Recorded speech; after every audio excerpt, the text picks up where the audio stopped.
وعلى الذين يطيقونه فدية طعام مسکین۔ اس آیت مبارکہ میں فدیے کا مسئلہ سمجھنے والا ہے کہ فدیہ کب اور کن لوگوں کا دینا جائز ہے یا درست ہے۔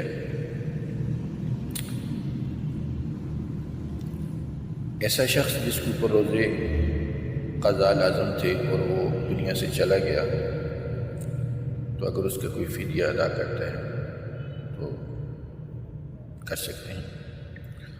اور ایسا بیمار کہ جس کی صحت یابی یا روزے پر قدرت رکھنے کی امید باقی نہ رہے کہ یہ صحت یاب ہوگا اور روزہ رکھ لے گا، لیکن وہ ضعیف ہو چکا ہو اور ماہر ڈاکٹر یہ کہہ دیں کہ اس کے لیے مشکل ہے روزہ رکھنا اور اب یہ روزہ زندگی میں نہیں رکھ سکے گا، تو اس کا بھی فدیہ دینا درست ہے۔ اور عام مریض